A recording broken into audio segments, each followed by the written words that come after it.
Hello everyone, welcome to our YouTube channel Akanksha ji. ये सब आज की इस वीडियो में हम लोग देखेंगे क्लास 6 की पूरी हिस्ट्री देखेंगे। एनसीईआरटी हम लोग देख रहे हैं सीटेट के लिए। ये जो क्लास होगा ना, ये आपके लिए बहुत ज़्यादा मतलब इंपॉर्टेंट है और हेल्पफुल भी होगा, क्योंकि इसमें पूरा क्लास मतलब चैप्टर वाइज मैंने पूरा फैक्ट करा दिया है। मतलब एनसीईआरटी का पूरा इसमें निचोड़ है। तो फिर हम शुरू करते हैं। प्लीज़ वीडियो को लाइक करिएगा, लास्ट में बताइएगा वीडियो कैसा है। तो पहला चैप्टर है क्या, कब, कहाँ और कैसे। देखो, लोग कहाँ रहते थे, ये आपसे क्वेश्चन पूछता ही है। नर्मदा, देखो नर्मदा मध्य प्रदेश में जो है, कई लाख वर्ष पहले यहाँ मतलब पहले से लोग यहाँ रह रहे थे। वह कुशल संग्राहक थे, भोजन जड़ फलों जंगलों के उत्पादों पर निर्भर जानवरों का शिकार करते थे। मतलब लोग कहाँ रहते थे, नर्मदा घाटी के पास रहते थे कई लाख वर्ष पहले से ही। और वह कुशल संग्राहक थे, भोजन जड़ फल जंगलों के उत्पाद पर निर्भर जानवरों का शिकार करते थे। उत्तर पश्चिम, देखो उत्तर पश्चिम में सुलेमान और किरथर पहाड़ी। सुलेमान किरथर पहाड़ी जो है पाकिस्तान और अफगानिस्तान में है। इस स्थान पर 8 वर्ष, देखो इस स्थान पर 8 वर्ष पूर्व स्त्री पुरुषों ने सबसे पहले गेहूं और जौ फसलों को मतलब शुरू किया था आरंभ। जौ देखो सबसे पहले मतलब सुलेमान किरथर आपसे डायरेक्ट पूछ सकता है। मेहरगढ़, मेहरगढ़ जो है वो पाकिस्तान में है और ये सुलेमान किरथन पहाड़ियों के बीच में है। तो लगभग 800 वर्ष पहले स्त्री पुरुषों ने यहाँ पे सबसे पहले गेहूं और जौ को उपजाया था, तथा भेड़ बकरी गाय बैल को पालतू बनाया और गांव में रहते थे। ये लोग गांव में ही रहते थे। उत्तर पूर्व में गारो तथा मध्य भारत में जो थी वो विंध्य पहाड़ी थी। देखो ये भी पूछ सकता है, उत्तर पूर्व में कौन सी पहाड़ी थी, गारो, और मध्य भारत में विंध्य पहाड़ियाँ थी। गारो असम विंध्य पहाड़ियाँ मध्य प्रदेश में है। देखो गारो पहाड़ी जो है असम में और विंध्य पहाड़ी मध्य प्रदेश। यहाँ पर कृषि का विकास हुआ। सर्वप्रथम चावल मध्य विंध्य के उत्तर में उपजाया गया। देखो सर्वप्रथम चावल कहाँ उपजाया गया, तो ये विंध्य के उत्तर में उपजाया गया। सिंध और उसकी सहायक नदियां, देखो सिंध और सहायक नदी 4700 वर्ष पूर्व आरंभिक नगर फल फूले और गांव गंगा तटवर्ती इलाके में 2500 वर्ष पूर्व नगरों का विकास हुआ। देखो ये क्वेश्चन अगर आपने डे 1 डे 2 वाला क्वेश्चन देखा होगा तो ये क्वेश्चन पूछा होगा। गंगा और तटवर्ती जो इलाके थे कब फले फूले, तो 2500 वर्ष पूर्व नगरों का विकास हुआ। और वहीं सिंधु के जो था वो 4700 वर्ष पूर्व आरंभिक नगर जो थे। गंगा व सोन नदी, गंगा व सोन नदी गंगा के दक्षिण में प्राचीन काल में मगध की राजधानी थी, गंगा और सोन नदी। देश का नाम, देखो देश का नाम इंडिया शब्द इंडस से निकला है। अपने देश का जो इंडिया शब्द है वो इंडस से निकला है, जिसे संस्कृत में सिंधु कहा जाता है। ईरान और यूनान वासियों ने सिंधु को हिंदोस कहा तथा इंडोस कहा। इस नदी के पूर्व के भूमि प्रदेश को इंडिया कहा।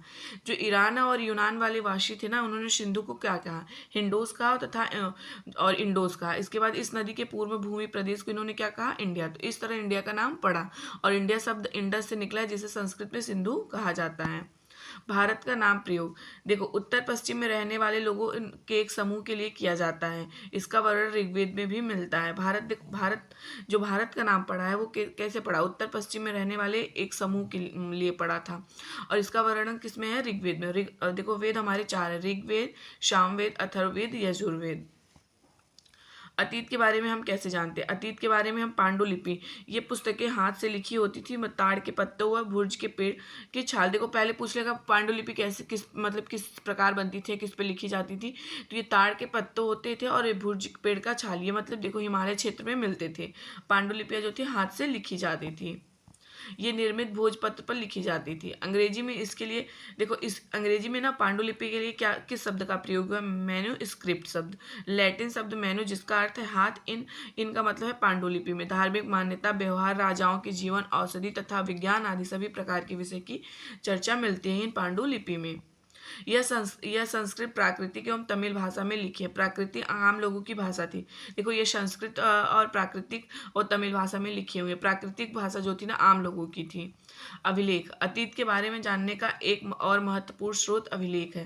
देखो अतीत के बारे में हम कैसे जानते हैं, फिर किसी राजा के, जैसे अशोक का अभिलेख हो गया। अशोक के अभिलेख ज़्यादातर ब्राह्मी लिपि में लिखे गए, कहीं कहीं पे आरामाइक लिपि में लिखे गए और खरोष्ठी लिपि में। अभिलेख के बारे में देखो, कोई राजा अभिलेख अपने बारे में लिखवाता था, मतलब कि किसी पत्थर वगैरह पे लिखवाता था, किसी चीज़ पे भी अपने राज्य व्यवस्था के बारे में, युद्धों के बारे में। तो अतीत के बारे में जानने का एक महत्वपूर्ण स्रोत अभिलेख है। यह कठोर सतह पर उत्कीर्ण किए जाते हैं। पुरातात्विद, देखो पुरातात्विद वो है जो मतलब इतिहास में जो एंशियंट टाइम पे हुआ उसकी खोज करता है। वे व्यक्ति जो अतीत में बनी वस्तुओं का अध्ययन करते हैं। पत्थर व ईंट से बनी इमारत, अवशेष, चित्र, मूर्तियां इत्यादि मतलब इसमें शामिल है। पुरातत्वविद यही है। अब इतिहासकार जो लोग अतीत का अध्ययन करते हैं। देखो आप लोग इस मतलब कि इसमें कंफ्यूज मत होइएगा। पुरातत्वविद वे होते हुए व्यक्ति जो अतीत में बनी वस्तुओं का अध्ययन करते हैं, जैसे पत्थर, ईंट, इस सब का। लेकिन इतिहासकार वो होते हैं जो लोग अतीत का अध्ययन करते हैं, तिथियों का अर्थ वगैरह निकालते हैं। अब देखो बीसी का मतलब क्या हो, ये भी पूछ लेता है। तो बीसी का मतलब बिफोर क्राइस्ट, ईसा पूर्व के जन्म से पहले। मतलब बिफोर क्राइस्ट यानी ईसा पूर्व के जन्म से पहले। एडी का मतलब क्या होता है, एनो डोमिनी, इसका मतलब ईसा मसीह के जन्म के बाद। ईसा मसीह के जन्म के बाद। कृषि का आरंभ कब हुआ, 8000 वर्ष पूर्व, मेहरगढ़ में, जो सुलेमान किरथर पहाड़ी के बीच में और जो पाकिस्तान और अफगानिस्तान में है। सिंधु सभ्यता का प्रथम नगर 4700 वर्ष पूर्व। और गंगा घाटी का मगध नगर जो था, नगर मगध, वो 2500 वर्ष पूर्व। देखो आप लोग इसमें कंफ्यूज नहीं होइएगा। अब हम अगला चैप्टर देखते हैं, सेकंड चैप्टर, आखेट खाद्य संग्रह से भोजन उत्पादन तक। इसको देखते हैं। आरंभिक नगर, देखो आरंभिक नगर जो था ना, आखेटक खाद्य संग्रह, यह इस महाद्वीप में 20 लाख वर्ष पहले रहते थे। इन्हें यह नाम भोजन का इंतजाम करने के लिए विधि के आधार पर दिया गया, क्योंकि ये लोग जो होते थे ना, भोजन को जहाँ पे भी रहते थे सिर्फ भोजन वगैरह के तलाश में रहते थे। एक जगह से वो शिकार वगैरह किया, खाए पिए, फिर अगले जगह चले गए। भोजन जानवरों का शिकार, मछलियाँ, चिड़िया, फल, दाने, पौधे, पत्तियाँ, अंडे इत्यादि, इनके जो भोजन थे यही सब थे। जानवरों का शिकार था, मछलियाँ थी, चिड़िया, फल फूल, दाने, पौधे, पत्तियाँ, अंडे इत्यादि। एक स्थान से दूसरे स्थान पर जाने का कारण क्या था। भोजन की तलाश में इन्हें एक स्थान से दूसरे स्थान पर जाना पड़ता था। चारा की तलाश में या जानवरों का शिकार करते हुए एक स्थान से दूसरे स्थान पर जाते थे। अलग अलग मौसम में फल की तलाश में, पानी की तलाश में जाते थे, क्योंकि ऐसा माना जाता हो सकता है और जहाँ पे ये रहते वहाँ घास वगैरह खत्म, पानी वगैरह सूख जाए तो दूसरे जगह जाते थे। इन लोगों के लिए इन लोगों ने काम के लिए क्या किया था, पत्थरों से मतलब देखो क्या किया था, सब चीज औजार बनाया था। लकड़ियों और हड्डियों के औजार बनाए थे। पत्थर और लकड़ियों से उन्होंने क्या किया था, औजार बनाए हुए थे। पूरा स्थल किसको कहते हैं, पूरा स्थल उस स्थान को कहते हैं जहां औजार, बर्तन और इमारतें जैसी वस्तुएं और शेष मिले हैं। मतलब जो एंशियंट टाइम पे जो इमारतें, बर्तनें वगैरह मिली हैं, उसको पूरा स्थल कहते हैं। भीमबेटका, मध्य प्रदेश। देखो ये क्वेश्चन भी पूछता है, भीमबेटका पहली बार पूछ लेगा कहाँ है, तो मध्य प्रदेश में।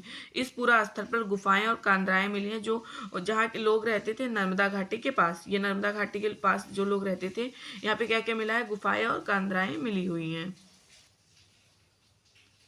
कुरनूल की गुफा है। कुरनूल की गुफा जो थी ना, वो आंध्र प्रदेश में मिला था। आंध्र प्रदेश में पहली बात। और यहाँ पे क्या मिला था, तो राख के अवशेष। आपसे क्वेश्चन पूछ सकता है कि राख के अवशेष कहाँ मिले हैं, तो कुरनूल की गुफा जो आंध्र प्रदेश में है।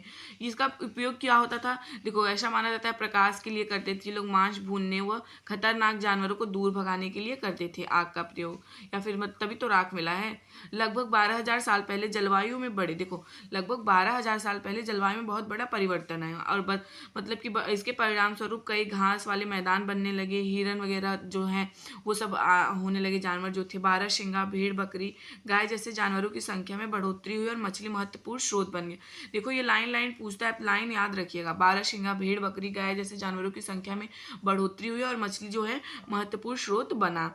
प्रारंभिक पशुपालक और कृषक के साक्ष्य, देखो कहाँ से मिली, ये बहुत ज्यादा इंपॉर्टेंट है। बुर्जहोम कहाँ से मिला है, कश्मीर। बुर्जहोम आपसे ये भी पूछ लेगा गर्तवास कहाँ पे मिला है, तो ये भी कश्मीर से।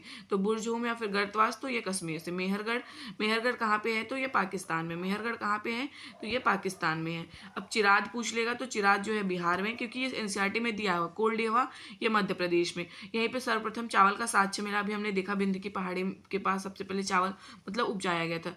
दाओजली जो है ये असम में, दाओजली असम में। बुर्जहोम वर्तमान कश्मीर में लोग गड्ढे के नीचे घर बनाते थे, जिन्हें गर्तवास कहा जाता था। बुर्जहोम इस तरह का होता था, जिसे जो बुर्जहोम कश्मीर में अभी, वहां पे लोग क्या करते थे, गड्ढे के नीचे घर बनाते थे, जिसे गर्तवास कहा जाता था। अब मेहरगढ़, मेहरगढ़ में बस्ती का आरंभ 8,000 साल पहले इस स्थान पर ईरान जाने वाले रास्ते में महत्वपूर्ण था। यह बोलन दर्रे के पास एक हरा भरा समतल स्थान था। देखो आप लोग याद रखना, ये बोलन दर्रे के पास था और इस बस्ती का आरंभ 8,000 साल पहले हुआ। हमने यहाँ देखा कि सबसे पहले गेहूं और जौ को उपजाया गया था, और सुलेमान किरथर पहाड़ी के बीच में भी है, ये भी याद रखिएगा आप लोग। इस इलाके में सबसे पहले जो है जौ, गेहूं, भेड़, बकरी पालना सीखा गया। यहाँ चौकोर तथा आयताकार घरों के अवशेष मिले। यहाँ पे जो घर मिले ना, ये भी याद रखना, चौकोर और आयताकार घरों के अवशेष मिले। अब हम पूरा पाषाण काल देखते हैं, पूरा पाषाण काल। पूरा पाषाण काल जो था ना वो 20 लाख से लेके 12,000 तक था। इसको आरंभिक काल भी कहते हैं। पूरा पाषाण काल जो था कब तक था? 20 लाख से लेके 12,000 तक। इसको आरंभिक काल कहते हैं। मध्य पाषाण काल, ये देखो 12,000 से लेकर ये कितने हजार तक था? 12,000 से लेके 10,000 साल तक था। इस काल में पर्यावरणीय बदलाव मिलते हैं। देखो इस काल में क्या मिलता है? पर्यावरणीय बदलाव मिलता है। जो नवपाषाण युग होता है, 10,000 साल पहले अगले युग की शुरुआत होती है। मेहरगढ़, मेहरगढ़ में कब्रों के साथ मतलब कि कब्रों के साथ सामान भी रखे गए। सामान इसलिए रखे गए, उनका मानना था कि अगर ये लोग ऊपर जाएंगे तो अगर ऐसा मानना था कि ऊपर इनका जन्म होगा तो ये लोग क्या खाएंगे। एक कब्र में मानव के साथ एक बकरी भी मिली थी और मतलब दफनाई गई थी। पूरा पाषाण का लिया 2 शब्दों से मिला है। पूरा यानी प्राचीन, पाषाण यानी पत्थर से बना। इसे 3 भागों में बांट सकते हैं, आरंभिक, मध्य एवं उत्तर पाषाण युग। पहला आरंभिक, मध्य एवं उत्तर पाषाण युग बांट सकते हैं।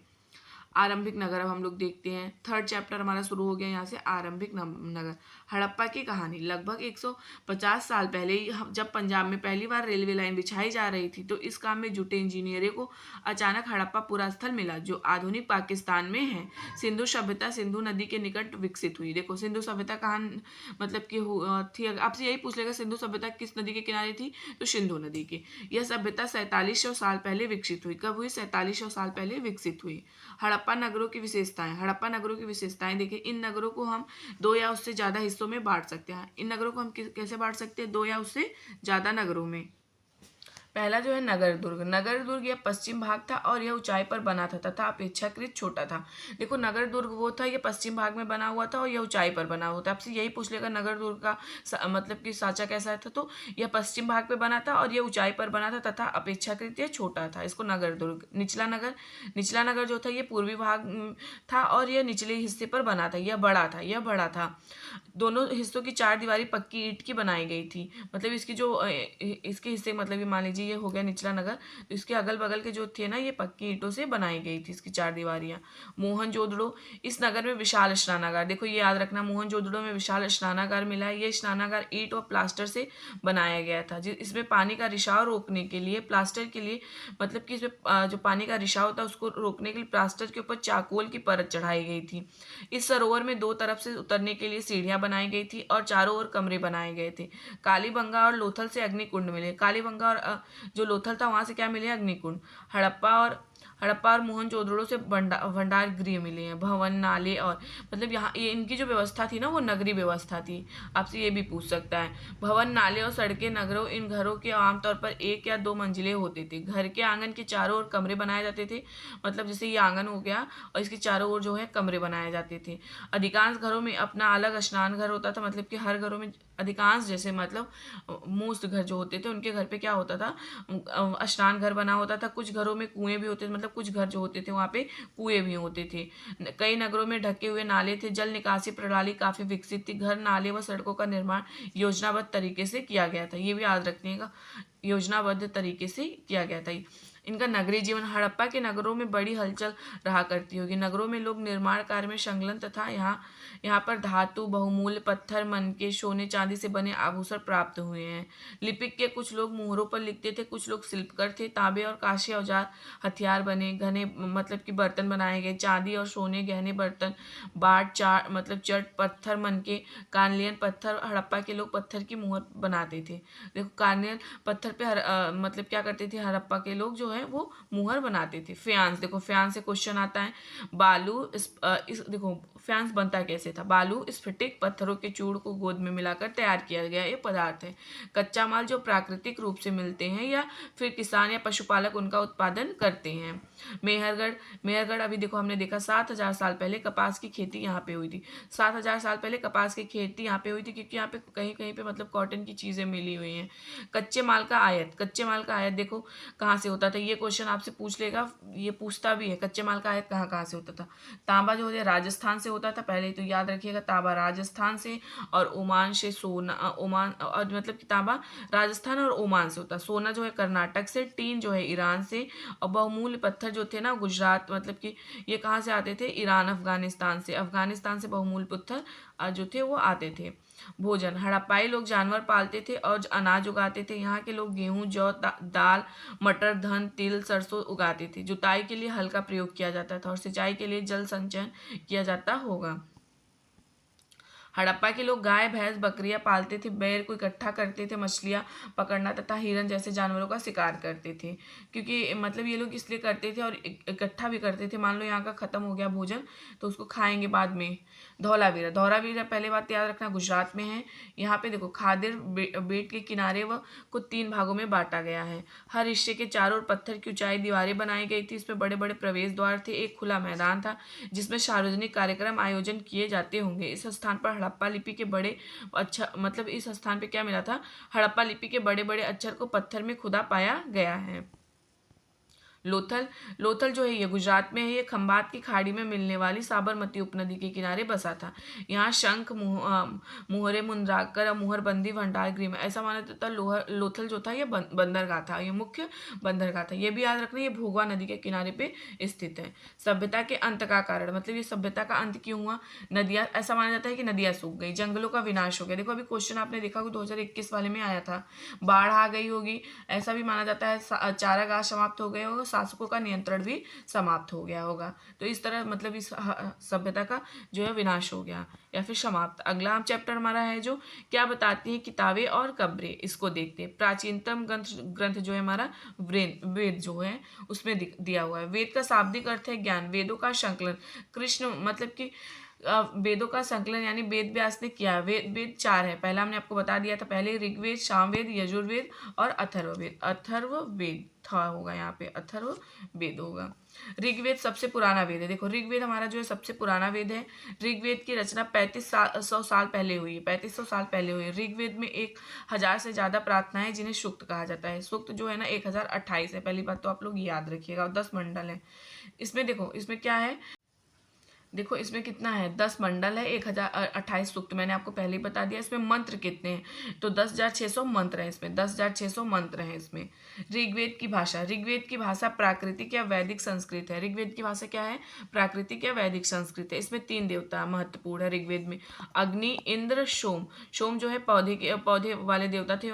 भुर्ज वृक्ष 150, देखो 150 वर्ष पहले ऋग्वेद भुर्ज वृक्ष की छाल पर लिखा गया है। यह पांडुलिपि पुणे महाराष्ट्र के एक पुस्तकालय में सुरक्षित। देखो मैंने आपको 6 क्लास के क्वेश्चन भी करा दिया, आपने क्वेश्चन वाला वीडियो देख लीजिएगा जरूर से, और ये आप पूरा अभी देख लीजिएगा लास्ट में, क्योंकि अभी मैंने क्लास तो कराया आपको, उसको देखने का टाइम नहीं है, इसको देख लीजिएगा क्योंकि इसमें भी पूरा है।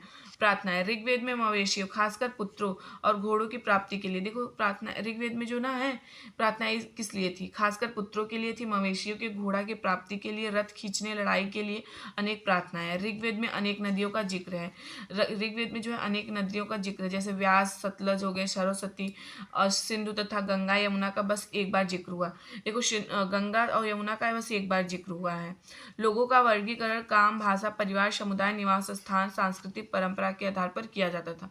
लोगों का वर्गीकरण जो होता था ना वो काम के अकॉर्डिंग, भाषा के अकॉर्डिंग और परिवार समुदाय के स्थान पे, मतलब कितने वो उच्च कुल में पैदा होते हैं, इस तरह से उनका वो विभाजन था। लोगों के लिए शब्द, लोगों का वर्गीकरण काम, भाषा, परिवार, समुदाय, स्थान, संस्कृति, परंपरा के मतलब आधार पर किया जाता रहा था। ऐसे 2 समूह थे समाज में, ऐसे 2 समूह थे समाज में। पहला जो था पुरोहित, जिन्हें कभी कभी ब्राह्मण कहा जाता है। यह मतलब यज्ञ व अनुष्ठान कराते थे। ये क्या कराते थे, यज्ञ और अनुष्ठान कराते थे पुरोहित जो होते थे ये, और मतलब पूछ लेता है पुरोहित के बारे में। और राजा क्या करते थे, ये आधुनिक समय जैसे नहीं थी, मतलब ये आधुनिक समय जैसे नहीं थी। ये ना महल में रहते थे, मतलब ये राजा जो थे महल में नहीं रहते थे, ना तो इनकी राजधानियां थी, ना ही सेना रखते थे, ना तो कर वसूलते थे। उनकी मृत्यु के बाद उनका बेटा अपने आप शासक भी नहीं बनता था, यानी जो योग्य होता था वही शासक बनता था। जनता व पूरे समाज के लिए जन का प्रयोग आज भी होता है। जनता व समाज के लिए किसका प्रयोग होता है, जन का प्रयोग। दूसरा शब्द विष या जिस वैश्य शब्द से निकला है। दूसरा शब्द या विष है जिसका शब्द मतलब वैश्य से निकला है। जिन लोगों ने प्रार्थनाएं की रचना की वो खुद को आर्य कहते थे, मतलब जिन्होंने प्रार्थनाओं की रचना की वो खुद को क्या कहते थे, आर्य। वो विरोधियों को दास या दस्यु कहते थे, मतलब जो उनका विरोध करता था उसको क्या कहते थे ये लोग, दास या दस्यु कहते थे। ये क्वेश्चन पूछ लेता है। समाज मुख्य रूप से 4 वर्गों में बना हुआ था। देखो समाज जो है 4 वर्गों में बटा हुआ था। ब्राह्मण जो थे यज्ञ करवाते थे, अनुष्ठान, वैश्य व्यापारी होते थे, वैश्य जो होते थे वो व्यापारी होते, क्षत्रिय जो होते थे सेना, और शूद्र जो होते थे वो दास। देखो हम आपको एकदम सिंपल वे में बता रहे हैं। ब्राह्मण जो थे उनका काम था यज्ञ और अनुष्ठान का, और वैश्य सेकंड नंबर पे जो आते थे क्षत्रिय आते थे, वो सेना थे मतलब रक्षा करते थे, और वैश्य जो थे वो व्यापारी थे, और लास्ट में जो आते थे शूद्र आते थे। इनको दास बना के रखा जाता था। अब महापाषाण काल देखते हैं हम लोग। 3000 साल पहले शुरू हुई ये शिलाखंड महापाषाण काल, मतलब महा मतलब बड़ा, पाषाण मतलब पत्थर। ये पत्थर दफन करने की जगह पर लोगों द्वारा बड़े करीने से लगाए गए थे। यहाँ प्रथा दक्कन दक्षिण, देखो ये प्रथा कहाँ कहाँ पे थी, दक्कन, दक्षिण भारत, उत्तरी पूर्वी भारत और कश्मीर में प्रचलित थी। मृतकों के साथ लोहे के औजार, हथियार, सोने के गहने, घोड़े के कंकाल, महापाषाण काल 3000 साल पहले लोहे के प्रयोग आरंभ हो गए थे। देखो 3000 साल पहले प्रारंभ हुए, लेकिन हड़प्पा सभ्यता में नहीं हुआ था, आप लोग ये भी याद रखिएगा। इनाम गांव, देखो इनाम गांव से पहली बात तो आपसे क्वेश्चन पूछ लेता है, ये कब से कब तक का इसका कार्यकाल है, 3600 से लेकर 2700 साल तक, मतलब पहले का इसका काम है। भीमा की सहायक नदी घोड़ के किनारे की एक जगह है। पहले ये पूछ लेगा कौन सी नदी के किनारे पे, तो घोड़ के नदी के किनारे, जो भीमा नदी की सहायक है। यहाँ वयस्क लोगों को प्रायः गड्ढे में सीधा लिटाकर दफनाया जाता था, मतलब वयस्क लोगों को कैसे दफनाया जाता था, सीधा। उनका सिर इधर रहता, उत्तर और मतलब उनका सिर उत्तर और होता था, और कई बार उन्हें घर के अंदर ही दफनाया जाता था। खाना खाने और पानी पीने का बर्तन शव के पास रख दिया जाता था। इनाम गांव में देखो पुरातात्विदों को गेहूं, चावल, दाल, बाजरा, मटर और तिल के बीज मिले। जानवरों की हड्डियां मिली, गाय, भैंस, बकरी, भेड़, कुत्ता, घोड़ा, हिरन, सुअर और केकड़ा और मछलियां की मतलब हड्डियां भी पाई गई हैं इनाम गांव में। तो ये अब हमारा 4 चैप्टर कंप्लीट हो गया। अब हम 5 चैप्टर देखते हैं। हमारा है राजा, राज्य, राजा और एक प्राचीन गढ़ राज्य। राज्य, राजा और एक प्राचीन गढ़ राज्य। 3000 साल पहले राजा बनने की प्रक्रिया में कुछ बदलाव आया। अश्वमेध यज्ञ आयोजित करके राजा के रूप में प्रतिष्ठित हुए। लोग जो कैसे प्रतिष्ठित हुए, अश्वमेध यज्ञ करके। शासक जो थे 3000 साल पहले राजा बनने की प्रक्रिया में कुछ बदलाव आए। अश्वमेध यज्ञ आयोजित करके राजा के रूप में प्रतिष्ठित हो गया। अश्वमेध यज्ञ करने वाला राजा बहुत शक्तिशाली माना जाता था। जो अश्वमेध यज्ञ करता था राजा, वो बहुत शक्तिशाली माना जाता था। महायज्ञों को करने वाले राज्य अब जन के राज ना होकर जनपदों के राज मतलब जाने लगे। मतलब कि अब ये जो महायज्ञ करते थे लोग, अब ये जन के राजा ना होकर ये जनपदों के राजा माने जाने लगे। जनपद का शाब्दिक अर्थ जो जन के बसने की जगह होता है, ये भी पूछ लेता है। तो जनपद का शाब्दिक अर्थ होता है जन के बसने का जगह। अश्वमेध यज्ञ क्या होता है, इस मतलब देखो ये इस यज्ञ में रथ घोड़े को राजा के लिए लोगों की देखभाल में मतलब स्वतंत्र विचरण के लिए छोड़ दिया जाता था। इस घोड़े को किसी दूसरे राजा ने रोका तो उसे अश्वमेध यज्ञ करने वाले राजा से युद्ध लड़ना पड़ता था। मतलब ये जो यज्ञ होता था अश्वमेध, जब घोड़े को छोड़ दे दिया जाता था, अगर मान लो घोड़ा इस जगह से दूसरे राज्य में गया, तो अगर वो राजा रोक लेता है ना, तो उसको अगले राजा से लड़ना पड़ता था, जो अश्वमेध यज्ञ करके घोड़ा छोड़ता था। क्योंकि जहां तक घोड़ा जाता था वो मतलब पूरा राज्य जो राजा अश्वमेध यज्ञ करता था उसका हो जाता था। उसे जाने दिया जाता तो अश्वमेध वाला राजा अधिक शक्तिशाली है।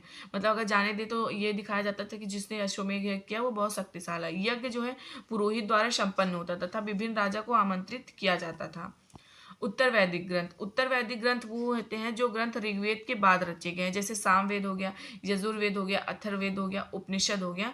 उत्तर वैदिक ग्रंथ हैं ये, ऋग्वेद के बाद मतलब लिखे गए हैं। वर्ण, पुरोहितों ने लोगों को 4 वर्गों में विभाजित किया था, अभी हमने देखा। इसको किसने किया था, पुरोहितों ने। ब्राह्मण वेदों का अध्ययन, अध्यापन और यज्ञ करना था जो पहले थे। सेकंड पे युद्ध, जो क्षत्रिय थे युद्ध करना और लोगों की रक्षा करना था। वैश्य जो थी ये कृषक, पशुपालक और व्यापारी थी। शूद्र तीनों मतलब तीनों लोगों की सेवा करते थे, तीनों लोगों की सेवा, इनको दास माना जाता था। जनपद, जनपद का शाब्दिक अर्थ हमने अभी देखा, जन के बसने की जगह होता है। महायज्ञों को करने वाले राजा अब जन के राजा ना होकर जनपदों के राजा माने जाने लगे। इनमें जो लोग थे झोपड़ियों में रहते थे, मवेशी तथा जानवरों को पालते थे। चावल, गेहूं, धान, जौ, दाल, तिल, सरसों उगते थे मतलब कि इन जनपदों में। अब कुछ जनपद हम लोग देखते हैं। देखो कुछ जनपद को हम लोग देख लेते हैं, जैसे कि हो गया दिल्ली में था, उत्तर प्रदेश में था हस्तिनापुर में, एटा, अंतरजी, खेड़ा। अब महाजनपद के बारे में हम थोड़ा सा इधर पढ़ते हैं। 2500 साल पहले कुछ जनपद अधिक महत्वपूर्ण हो गए, इन्हें महाजनपद कहा जाने लगा। अधिकतर महाजनपदों की राजधानी होती थी। कई राजधानियों में, देखो ये पूछ लेगा, आप याद रखिए, कई राजधानियों की किलेबंदी की गई थी, अर्थात इनके चारों ओर विशाल, ऊंची और प्रभावशाली दीवार खड़ी कर अपनी मतलब समृद्धि और शक्ति का प्रदर्शन भी करते थे। इस तरह के क्षेत्रों पर नियंत्रण भी रखना सरल हो गया था। कर, महाजनपदों के राजा विशाल किले बनवाते थे और बड़ी सेना रखते थे, इसलिए अब वो नियमित रूप से कर वसूलने लगे। अधिकांश जो है लोग कृषक थे, प्रायः फसल का उपज, देखो फसल का उपज कितना ये लोग देते थे, 1/6 हिस्सा कर लेते थे। कारीगरों के ऊपर भी कर लगाए गए थे। श्रमिकों को राजा के लिए महीनों में एक दिन काम करना पड़ता था। श्रमिकों को राजा के लिए क्या करना पड़ता था, महीनों में एक दिन काम करना पड़ता था। पशुपालक जानवरों या उनके उत्पाद के रूप में कर देना पड़ता था। जो पशुपालक थे वो क्या करते थे, जानवर या उनके उत्पाद के रूप में कर देते थे राजा को। व्यापारी क्या करते थे, सामान खरीदने बेचने पर भी इनको कर देना पड़ता था। आखेटक जो थे वो जंगल से प्राप्त वस्तुएं मतलब देते थे। आखेटक वही थे ना जो जंगलों में घूमते थे इधर उधर खाने पीने के लिए बस। तो ये क्या करते थे, जो उन्हें जंगल से प्राप्त होता था वो उनको देते थे राजा को, जैसे लकड़ी वगैरह हो गया। कृषि में परिवर्तन, इस युग में कृषि के क्षेत्र में 2 बड़े परिवर्तन हुए। देखो यहाँ से क्वेश्चन आता है, हल्के फाल अब लोहे के बनने लगे। हल्के फाल जो थे ना अब लोहे के बनने लगे, जिससे अब कठोर जमीन को आसानी से जोता जा सके और इससे फसलों की उपज भी बढ़ गई। दूसरा था, लोगों ने धान के पौधे का रोपण शुरू किया। अब पहले से की गई तुलना में बहुत मतलब कि बहुत ज़्यादा जो पौधे थे वो जीवित रहते थे, मर नहीं जाते थे या फिर खराब नहीं होते थे, इसलिए पैदावार भी ज़्यादा होने लगी। सूक्ष्म निरीक्षण, मतलब कि पैदावार भी बहुत ज़्यादा होने लगा। मगध, लगभग 200 सालों के भीतर मगध सबसे महत्वपूर्ण जनपद बन गया। गंगा और सोन जैसी नदियों के मगध होकर बहती थी। गंगा और सोन जैसी नदियाँ क्या होती थी, मगध से होकर बहती थी। और लगभग 200 साल के भीतर मगध बहुत ज़्यादा मतलब महत्वपूर्ण और शक्तिशाली बन गया। मगध का एक हिस्सा जंगलों से भरा था, तो इसको लकड़ी वगैरह की कमी नहीं होती थी, औजार वगैरह आराम से बन जाता था। इन जंगलों में रहने वाले हाथियों को पकड़कर उन्हें प्रशिक्षित कर सेना में काम मतलब सेना के काम में लगाया जाता था। मगध का जो राजा था अब बिम्बिसार, बिम्बिसार मगध का शक्तिशाली शासक था। अजात शत्रु राजगृह में स्तूप का निर्माण करवाया था। अब महापद्मनंद एक और महत्वपूर्ण शासक थे। उन्होंने अपने नियंत्रण का क्षेत्र इस उपमहाद्वीप के उत्तर पश्चिम भाग तक फैलाया था। मतलब पूछेगा किसने फैलाया था, तो महापद्मनंद जो था वो अपने मतलब इस नियंत्रण का क्षेत्र उत्तर पश्चिम भाग तक फैलाया था। बिहार में राजगृह, अभी जिसको हम राजगीर के नाम से जानते हैं, कई सालों तक मगध की राजधानी बनी रही। मतलब कई सालों तक राजगीर ही उसकी राजधानी थी। बाद में पाटलिपुत्र, जिसे हम पटना कहते हैं, आज बिहार की राजधानी है, उसको बनाया गया था। और पाटलिपुत्र की स्थापना किसने की थी, उदयन ने की थी। वज्जी, इसकी राजधानी वैशाली थी। वज्जी भी एक जनपद था, इसकी राजधानी वैशाली थी। यह मगध के समीप था। यहाँ शासन व्यवस्था कोई एक राजा नहीं होता था। यहाँ पे गढ़ संघ थी। इन गढ़ संघ में कई शासक होते थे। कभी कभी लोग एक साथ शासन करते थे, वो सभी राजा होते थे। 2300 साल पहले, देखो 2300 साल पहले मेसोपोटामिया का राजा सिकंदर विश्व विजय करना चाहता था। वह मिस्र पश्चिम एशिया के कुछ राज्यों को जीतता हुआ भारतीय उपमहाद्वीप में ब्यास नदी के किनारे पहुंच गया। अब उसने मगध की राजधानी को कूच करना चाहा, तो उसके सिपाहियों ने इनकार कर दिया, क्योंकि वो इस बात से भयभीत थे कि भारत के शासकों के पास पैदल, रथ, हाथियों की बहुत बड़ी सेना थी, इसलिए उनकी सेना ने यहाँ पे आक्रमण नहीं किया। तो ये हमारा 5वां चैप्टर भी खत्म हो गया। अब हम अगला चैप्टर देखते हैं, हमारा 6वां चैप्टर, नए प्रश्न और विचार। गौतम बुद्ध के बारे में हम लोग देखते हैं। गौतम बुद्ध का बचपन का नाम सिद्धार्थ था और इनका जन्म स्थान जो था मतलब इनका जन्म जो था ना वो 563 ईसा पूर्व में लुम्बिनी नामक स्थान पे हुआ था। और इनका जो मतलब वंश था वो इनका कुल शाक्य वंश था। प्रथम उपदेश इन्होंने कुशीनगर में दिया था। ज्ञान की प्राप्ति इन्हें बोध गया में हुई थी। 35 वर्ष की आयु में। जीवन का अंत, देखो जीवन का अंत इनका 483 ईसा पूर्व में हुआ था और ये कुशीनगर में हुआ था। ज्ञान प्राप्ति, इन्हें ज्ञान प्राप्ति कहाँ हुई थी, देखो ज्ञान प्राप्ति के लिए कैसे प्रेरित हुए थे। बुजुर्ग बीमार अमृत साधु जिसके कारण 29 वर्ष की आयु में ज्ञान की खोज में उन्होंने घर के सुख को छोड़ दिया। इन्होंने एक बार ये नगर की खोज में गए थे, इन्होंने देखा एक जगह पे देखा एक बुजुर्ग थे, वो बीमार थे और एक जगह मृत्यु पड़ा हुआ था, एक लोग साधु थे। तो ये सब देखे तो इनके ऊपर बहुत गहरा प्रभाव पड़ा। फिर उन्होंने कितने वर्ष की आयु में छोड़ा था, 29 वर्ष की आयु में घर को छोड़ दिया था। अनेक वर्षों तक भ्रमण करते रहे। 35 वर्ष की आयु में बोध गया में निरंजना नदी में के तट पर पीपल के वृक्ष के नीचे बुद्ध को ज्ञान की प्राप्ति हुई। इसके बाद वे बुद्ध के रूप में जाने लगे। पहली बार सारनाथ में इन्होंने अपना उपदेश दिया था और कौंडिन्य ने उनके साथियों को दिया था। इनके जो साथी के अनुयायी थे उनको दिया था। पहली बार सारनाथ में दिया था, याद रखिएगा। गौतम बुद्ध के शिष्य आनंद और उपाली थे। बुद्ध ने अपनी शिक्षा सामान्य लोगों को प्राकृतिक भाषा में दी थी। बुद्ध इनके जो पहले शिष्य जो थे, पहले याद रखिएगा, आनंद और उपाली थे। बुद्ध ने अपनी शिक्षा सामान्य लोगों को प्राकृतिक में दी थी। बुद्ध ने अंतिम लक्ष्य में क्या बताया, निर्वाण की प्राप्ति बताया। सारनाथ में स्तूप का निर्माण किया गया है। प्रमुख शिक्षा इन्होंने क्या क्या दी थी? जीवन के कष्ट व कष्ट जीवन कष्टों व दुखों से भरा है और यह इच्छा व लालसाओं के कारण होता है। मतलब कि हमारा जो जीवन है ना, कष्ट और दुखों से भरा है, क्यों है? क्योंकि इच्छा और लालसा के कारण है। इस लालसा को उन्होंने तृष्णा कहा है, इन्होंने इसको तृष्णा कहा है। इसका समाधान आत्म संयम और हमारे कर्म के परिणाम चाहे अच्छे हो या बुरे हो, हमारे वर्तमान जीवन के साथ भी और बाद के जीवन को भी प्रभावित करते हैं, इसलिए कहा जाता है कर्म अच्छा करिए। अब बौद्ध ग्रंथ देखते हैं हम लोग। बौद्ध ग्रंथ विनय पिटक। विनय पिटक में जीवन की घटनाएं दी है। सुत पिटक संघ के नियम दिए हैं। अब अभिधम्म पिटक में आध्यात्मिक विचार दिए। देखो, बौद्ध ग्रंथ में जो विनय पिटक है उसमें जीवन की घटनाएं दी है बुद्ध जी की, और सुत पिटक में संघ के नियम, अभिधम्म पिटक में आध्यात्मिक विचार दिए गए हैं। अब उपनिषद क्या है? उपनिषद जो है यह उत्तर वैदिक ग्रंथ था तथा उपनिषद का अर्थ, शाब्दिक अर्थ है गुरु के समीप बैठना। यह बातचीत का संकलन है। यह बातचीत का संकलन। इसके अंतर्गत विभिन्न विचारकों, चिंतकों के द्वारा मृत्यु के बाद में जो है खोजे ढूंढे गए हैं। मतलब जैन धर्म। जैन धर्म देखते हैं अब हम लोग। जैन धर्म संस्कृत के जिन शब्दों से बना है जिसका अर्थ है विजेता। महावीर जैन का जन्म 540 ईसा पूर्व में कुंडाग्राम वैशाली यानी बिहार में हुआ था। उन्होंने जंबिक ग्राम में प्रथम उपदेश राजगिरी में दिया था। इन्होंने प्रथम अपना उपदेश कहाँ दिया था? जंबिक ग्राम में अपना प्रथम उपदेश जो है राजगीर में है, वहां पे दिया था। जीवन का अंत इनका 468 ईसा पूर्व में है। पावापुरी। पावापुरी राजगिरी बचपन का नाम था। वर्धमान महावीर जैन धर्म के संस्थापक ऋषभ देव थे। मतलब कि जैन धर्म के संस्थापक कौन थे? ऋषभ देव थे। 24वें तीर्थंकर महावीर जैन यहाँ वज्जी संघ के लिच्छवी कुल के क्षत्रिय राजकुमार थे। 30 वर्ष की आयु में इन्होंने घर छोड़ दिया था। इन्होंने कब छोड़ा था? महावीर जो थे इन्होंने 30 वर्ष की आयु में छोड़ा था। 12 वर्ष तक उन्होंने कठिन और एकांकी जीवन व्यतीत किया। इसके बाद उन्हें ज्ञान प्राप्ति हुआ।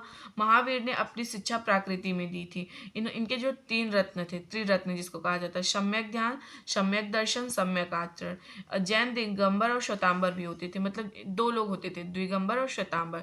जैन धर्म की शिक्षाएं अब हम लोग देखते हैं। जैन धर्म की शिक्षाएं अहिंसा के नियम का कड़ाई से पालन, किसी भी जीव की हत्या नहीं करनी चाहिए। और सेकंड इनका क्या था? भोजन के लिए भिक्षा मांगकर सदा जीवन बिताना, चोरी नहीं करना, ब्रह्मचर्य का पालन करना। और भोजन हमें उतना ही मांगना है जितना हम खाएं एक दिन में, उसके बाद हम अगले दिन फिर मांगने चल देते हैं। इस तरह का इनका शिक्षा था। मुख्यतः व्यापारियों ने जैन धर्म का समर्थन किया। मतलब ज़्यादातर किसने किया? व्यापारियों ने। और कृषक वगैरह जो थे ना वो नहीं किए, क्योंकि वो क्या करते थे, जब फसल वगैरह उगाते थे जो कीटनाशक चीज़ें होती उसका यूज़ करते थे ना, जिससे फसल ना खराब हो, तो इसमें जो है जानवरों वगैरह को मारना ये सब मना था। कई शताब्दियों तक इनकी शिक्षाएं मौखिक रही, परंतु 1500 वर्ष गुजरात में बल्लवी नामक स्थान पर लिखा गया। बहुत साल तक इनका क्या था? लिखा, मतलब कि सिर्फ मौखिक था। फिर लेकिन 1500 वर्ष पूर्व गुजरात में बल्लवी नामक स्थान पर ये लिखा गया। संघ क्या होता था? महावीर तथा बुद्ध दोनों का ही मानना था कि घर त्याग करने पर ही सच्चे ज्ञान की प्राप्ति हो सकती है। विनय पिटक में संघ रहने वाले भिक्षुओं के लिए नियम बनाए गए। संघ में ब्राह्मण, क्षत्रिय, व्यापारी, मजदूर प्रवेश ले सकते थे। विहार। देखो, विहार क्या होता है? जैन या बौद्ध भिक्षु पूरे साल तक एक स्थान से दूसरे स्थान तक घूमते हुए उपदेश दिया करते थे। देखो, ये लोग क्या करते थे? एक स्थान से दूसरे स्थान पर घूमते थे क्योंकि वो उपदेश देते थे। लेकिन जब वर्षा होता था तो यह संभव नहीं था, क्योंकि अब इन्हें एक जगह पर रुकना पड़ता था। इन्हें निवास स्थान की आवश्यकता पड़ी और उनके अनुयायियों ने कुछ बड़े मतलब उद्यान बनाए। विहार दान प्राप्त द्वारा भूमि पर बनाए जाते थे। मतलब कि जो उनके अनुयायी होते थे, जैसे अभी हम कभी कभी किसी चीज़ को दान देते हैं ना किसी को, तो उसी तरह से वो लोग भी करते थे। इनमें लोगों को भोजन, मतलब भोजन वस्त्र लेकर आते थे और उसके बदले में उन्हें उपदेश दिया जाता है। ये क्या करते थे? इनके लिए भोजन वस्त्र लाते थे और उसके बदले इन्हें उपदेश दिया जाता था। आश्रम व्यवस्था क्या है? जैन बौद्ध धर्म में जब इतने मतलब जब जैन और बौद्ध धर्म इतने ज़्यादा फैल गए, तब ब्राह्मण ने आश्रम व्यवस्था का विकास किया। आश्रम अर्थात जीवन के चरण। वानप्रस्थ। वानप्रस्थ जंगल में रहकर साधना करना होता था, क्योंकि वानप्रस्थ में क्या होता था? जंगल में रहकर साधना। संन्यास सब त्याग कर सन्यासी बन जाते थे। सन्यासी वो लोग होते थे जो सब कुछ त्याग देते थे। ब्रह्मचर्य। देखो, ब्रह्मचर्य क्या है? ब्राह्मण, क्षत्रिय, वैश्य से आशा की जाती थी कि वह मतलब कि सादा जीवन बिताए तथा वेदों का अध्ययन करे, और गृहस्थ विवाह करने के पश्चात इस आश्रम में प्रवेश हो जाता है। तो ये इस चैप्टर के बारे में था। अब हम अगला चैप्टर हमारा देखते हैं, 7वां चैप्टर, राज्य से साम्राज्य। मौर्य। मौर्य साम्राज्य के बारे में। मौर्य साम्राज्य की स्थापना चंद्रगुप्त मौर्य ने की थी 2300 साल पहले। पहले तो आप लोग याद रखिएगा, मौर्य साम्राज्य की स्थापना किसने की थी? तो चंद्रगुप्त मौर्य ने की थी 2300 साल पहले। चाणक्य या कौटिल्य ने चंद्रगुप्त की सहायता की थी। चाणक्य या कौटिल्य जो थे उन्होंने इसकी सहायता की थी साम्राज्य में, तथा वह चंद्रगुप्त के मंत्री भी थे। चाणक्य ने अर्थशास्त्र की रचना की। ये भी पूछता है अर्थशास्त्र की रचना किसने की थी? तो इसको की थी चाणक्य ने। अर्थशास्त्र की रचना किसने की थी? चाणक्य ने। इसमें क्या क्या था देखो, नगरों में व्यापारी, सरकारी अधिकारी और शिल्पकार रहा करते थे। गांव में किसान पशुपालक थे। मध्य भारत के ज्यादातर इलाकों में जंगल के संग्रहण और शिकार करके जीविका चलाते थे। मेगास्थनीज एक राजदूत बनकर आया था। मेगास्थनीज की पुस्तक का नाम याद रखिएगा, इंडिकाई, जो यूनानी राजा सेल्यूकस निकेटर का राजदूत था। देखो यूनानी राजा जो सेल्यूकस निकेटर था, इसका चंद्रगुप्त से लड़ाई हुआ था, फिर ये हार गया था। फिर इसने अपनी बेटी जो था हेलन, उसकी शादी कर दी थी चंद्रगुप्त मौर्य से, लेकिन फिर उसके दरबार में सेल्यूकस निकेटर ने मेगास्थनीज को भेजा था। इसकी पुस्तक का क्या नाम अभी हमने बताया? इंडिका। साम्राज्य की राजधानी, देखो साम्राज्य की राजधानी पाटलिपुत्र, जिसे आज हम लोग पटना के नाम से जाने। फिर उज्जैन, फिर तक्षशिला। प्रशासन, देखो प्रशासन क्या है? साम्राज्य से बड़ा होने के कारण अलग अलग हिस्सों पर अलग अलग ढंग से शासन किया जाता था। पाटलिपुत्र पहले देखते हैं। इसके आसपास इलाकों पर सम्राट का सीधा नियंत्रण था। इसका अर्थ हुआ वह गांव, शहरों, किसान, पशुपालक, शिल्पकार, व्यापारी से कर इकट्ठा करने के लिए राजा अधिकारियों की नियुक्ति करता था। तक्षशिला, तक्षशिला उज्जैन, छोटे छोटे प्रांत, छोटे क्षेत्रों या प्रांतों पर इन स्थानों से नियंत्रण रखा जाता था तथा कुछ हद तक पाटलिपुत्र से इन पर नियंत्रण रखा जाता तथा इन स्थानों पर राजकुमारों को राज्यपाल बनाकर भेजा जाता था। तक्षशिला में, जो उज्जैन में था। अन्य इलाके जैसे सिर्फ नदियां, मार्गों पर नियंत्रण रखा जाता था, वहां से उन्हें संसाधन मतलब भेंट के रूप में मिलते हैं। उदाहरण के लिए उत्तर पश्चिम से कंबल, दक्षिण भारत से सोना के मतलब कर्नाटक जो हो गया वहां से सोना मिलता था। अब हम सम्राट अशोक के बारे में देखते हैं। अशोक मौर्य वंश के सबसे प्रसिद्ध शासक थे। वो ऐसे शासक थे जिन्होंने अभिलेखों द्वारा जनता तक अपने संदेश पहुंचाने की कोशिश की। अशोक के ज्यादातर अभिलेख प्राकृतिक भाषा और ब्राह्मी लिपि में हैं, लेकिन हमने आपको बताया ना कहीं कहीं पे खरोष्टी और अरामाइक लिपि पे में भी मिले हुए हैं। अशोक का कलिंग युद्ध, कलिंग तटवर्ती उड़ीसा का प्राचीनतम नाम है। अशोक ने कलिंग को जीतने के लिए बुद्ध एक युद्ध लड़ा था, लेकिन युद्ध जनित हिंसा और खून मतलब खराबा को देखकर उन्होंने युद्ध से वितृष्णा हो गए। उन्होंने निर्णय लिया कि अब वो भविष्य में कभी युद्ध न लड़ेंगे। यानी जब कलिंग का युद्ध हुआ था तो इतना ज़्यादा खून खराबा हुआ था, तो अशोक ने क्या किया कि उसके बाद बोल दिया कि अब मैं युद्ध नहीं लड़ूंगा, और उन्होंने भविष्य में युद्ध ना लड़ने के लिए प्रतिष्ठा ली, मतलब कि ये प्रॉमिस भी किया। अशोक का धम्म क्या था? अशोक के धम्म में किसी देवता, देखो ये क्वेश्चन यहाँ से पूछ लेता है, आप याद रखिएगा। अशोक के धम्म में किसी देवता या कर्मकांड की आवश्यकता नहीं थी। उन्हें लगता था कि जैसे जैसे पिता अपने बच्चों को अच्छे व्यवहार की शिक्षा देते हैं, वैसे उनका कर्तव्य था कि अपनी प्रजा को निर्देश दे। वे बुद्ध के उपदेश से भी प्रेरित हुए। अशोक ने धम्म के विचारों को प्रसारित करने के लिए सीरिया, मिस्र, ग्रीस तथा श्रीलंका में भी राजदूत अपने भेजे थे। अब हमारा अगला 8वां चैप्टर है, हम इसको देखते हैं, गांव और शहर और व्यापार। लोहे के औजार खेती। उपमहाद्वीप में लोहे का प्रयोग लगभग 3000 साल पहले शुरू हो गया था, अभी हमने इसको देखा है। महापाषाण कब्रों में लोहे के औजार और हथियार की बड़ी संख्या में मिले हैं। जंगलों को साफ करने के लिए कुल्हाड़ियां, जुताई के लिए हलों के फाल का इस्तेमाल होने लगा था इस टाइम पे। कृषि उत्पादन बढ़ाने के लिए उठाए गए कुछ कदम। कृषि के विकास में नए औजार तथा रोपण महत्वपूर्ण कदम थे। उसी तरह सिंचाई के लिए नहरें, तालाब और मतलब कृत्रिम जलाशय बनाए गए थे इस टाइम पे, मतलब ये लोग कृत्रिम जलाशय वगैरह बनाने लगे थे। गांव में कौन रहते थे? इस उपमहाद्वीप के दक्षिण तथा उत्तरी हिस्सों के अधिकांश में कम से कम 3 तरह के लोग रहते थे। मतलब 3 तरह के लोग रहते। तमिल क्षेत्र में बड़े भूस्वामी, देखो यहाँ से क्वेश्चन पूछ लेता है। तमिल क्षेत्र में बड़े भूस्वामी जो रहते थे उनको वेल्लल्ला कहा जाता था। वेल्लल्ला कहा जाता है, वेल्लार भी कहा जाता है, याद रखिएगा। साधारण हलवाई को उड़वार, जो साधारण मतलब कि हलवाई थे उन्हें उड़वार। भूमिहीन मजदूर दास को कैडिशियार और अदमई कहते। जो भूमिहीन मजदूर थे उनको मतलब कि क्या कहते, कैडिशियार, और जो मतलब कि दास वगैरह थे ना उनको क्या कहते थे ये लोग? अदमई कहते थे। देश के उत्तरी हिस्से के बारे में हम लोग देखते हैं। उत्तरी ग्राम भोजक जो था, ग्राम का प्रधान व्यक्ति ग्राम भोजक कहलाता था। ग्राम का जो भोजक जो होता था, प्रधान व्यक्ति, जैसे अभी हमारे गांव में कोई प्रधान जो होता है, हेड होता है, तो उस तरह ये भी था, यह गांव का प्रधान होता था। अक्सर यह एक ही परिवार के लोग इस पद पर कई पीढ़ियों तक रहते थे। यह आनुवंशिक पद था। यह गांव का बड़ा भूस्वामी होता था। अपनी जमीन पर दास मजदूर से काम लेता था। यह गांव में कर वसूलता था, राजा को देता था। कभी कभी न्यायाधीश और पुलिस का भी काम मतलब ये लोग करते थे। स्वतंत्र कृषक जो थे, ग्राम भोजकों के अलावा अन्य स्वतंत्र कृषक भी होते थे, जिन्हें गृहपति कहते थे। इनमें ज्यादातर छोटे किसान थे। इनमें ज्यादातर कौन था? छोटे किसान थे। दास या कर्मकार, इनके पास स्वयं की जमीन नहीं होती थी। ये दूसरों की जमीन पर कार्य करते थे। जैसे कुछ लोहार हो गए, कुम्हार हो गए, बढ़ई, बुनकर, शिल्पकार तथा कुछ दास कर्मकार भी थे। देखो, संगम साहित्य बहुत ज्यादा इंपॉर्टेंट है, यहाँ से भी क्वेश्चन आता है, याद रखिएगा। तमिल की प्राचीन रचनाओं को संगम साहित्य कहते हैं। तमिल की प्राचीन रचनाओं को क्या कहते हैं? संगम साहित्य। इनकी रचना 2300 साल पहले की गई थी। संगम साहित्य इसलिए कहा गया क्योंकि इनकी मैदुरई के कवियों के सम्मेलन में इनका संकलन किया गया है।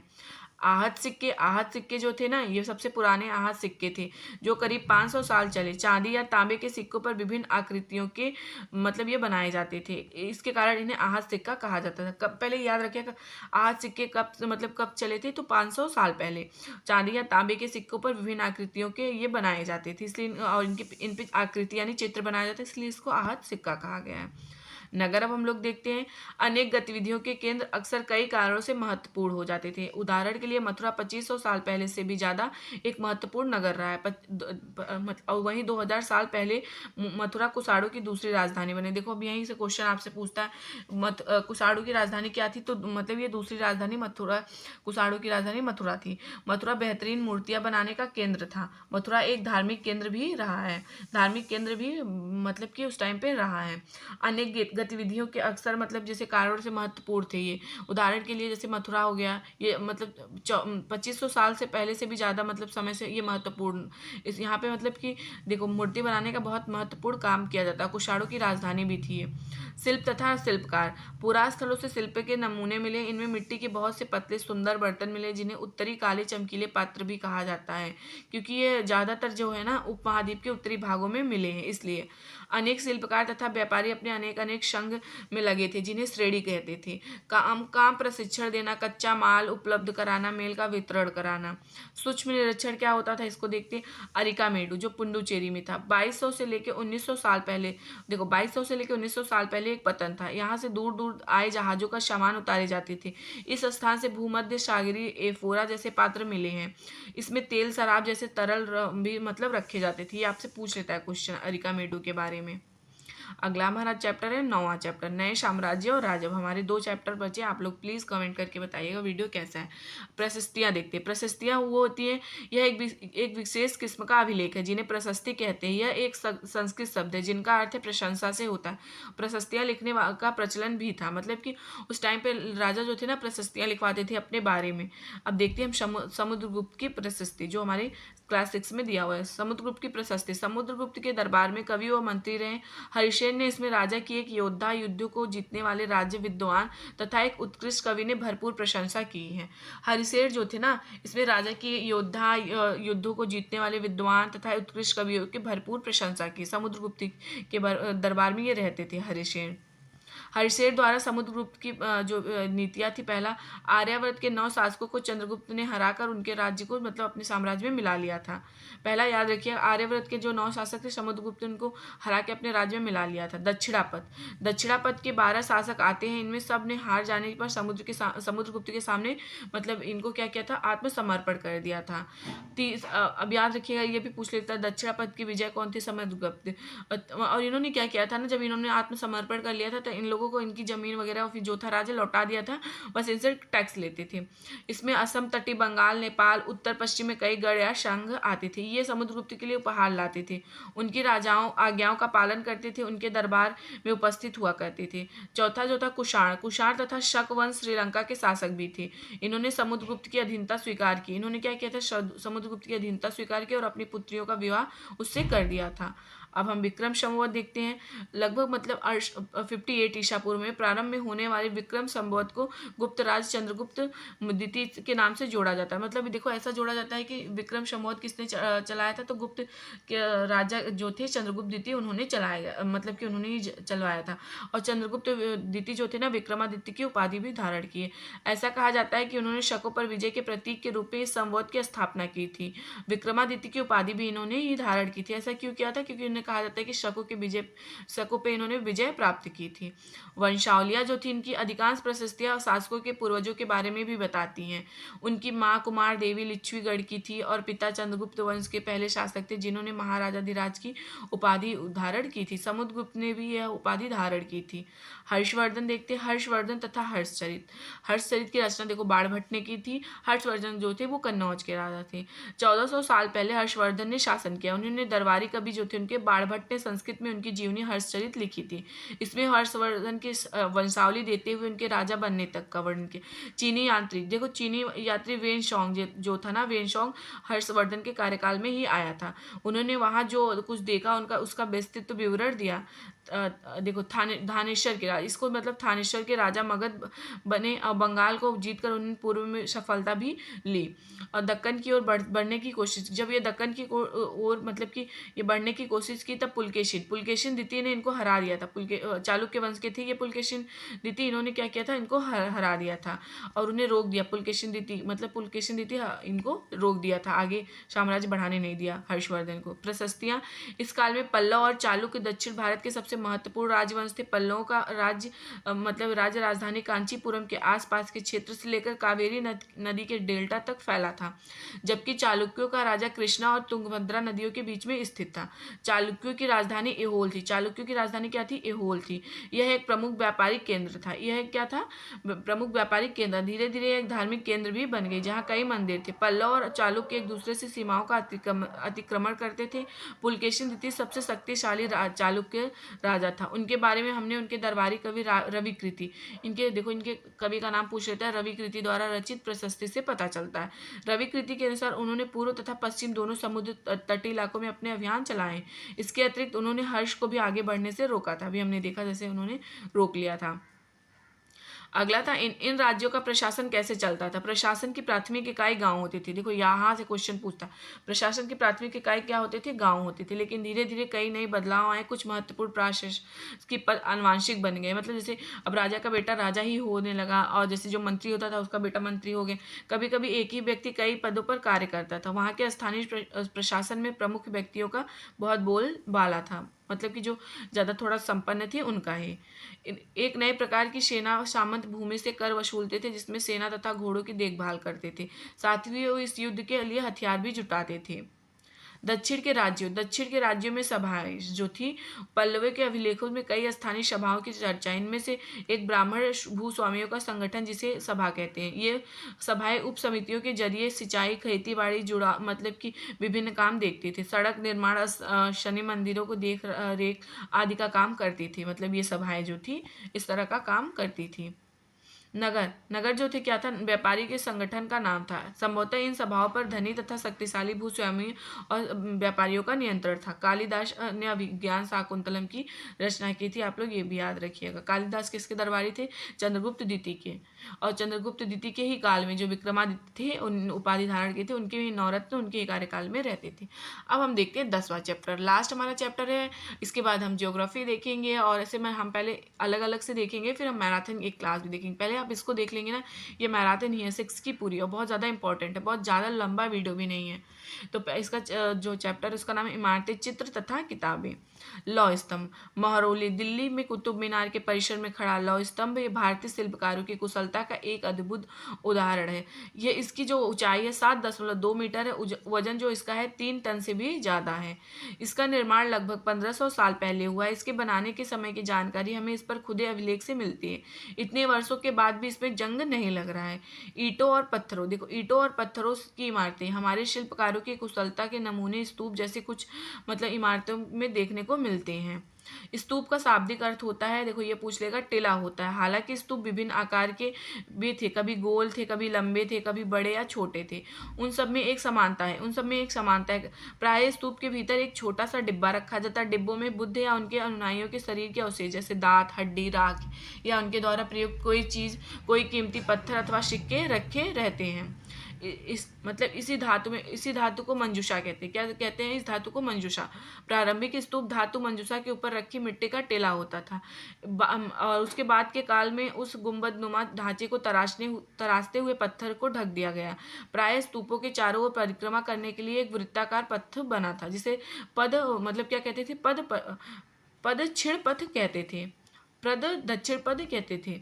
इस रास्ते को रेलिंग से घेर दिया जाता था, जिसे वेदिका कहते थे। यह भी याद रखिएगा, रेलिंग से घेर दिया जाता था, जिसको क्या कहते थे? वेदिका। सांची का स्तूप जो है मध्य प्रदेश के इस काल के आरंभिक हिंदू मंदिरों का भी निर्माण किया गया। मंदिरों में विष्णु, शिव तथा दुर्गा जैसी देवी देवताओं की भी पूजा होती थी। मंदिरों का सबसे महत्वपूर्ण भाग गर्भगृह होता था, जहाँ पे मतलब भगवान की मूर्ति रखी जाती थी, जहाँ मुख्य देवी देवता की मूर्ति को रखा जाता था। पुरोहित भक्त पूजा करते थे। भीतर गांव जैसे जो मतलब गांव के लोग जो होते थे ना, मंदिर क्या करते थे? मंदिरों को उसके ऊपर काफी ऊंचाई तक निर्माण किया जाता था, जिससे शिखर कहते थे। जो लास्ट का होता था ना, उसको क्या कहते थे? शिखर कहते थे। अधिकतर मंदिरों में मंडपम नामक की एक जगह होती थी, और यहाँ एक सभागार होता था जहाँ लोग इकट्ठा होते थे। महाबलीपुरम एहोल मंदिर स्तूप तथा मंदिर इस तरह के बनाए जाते थे।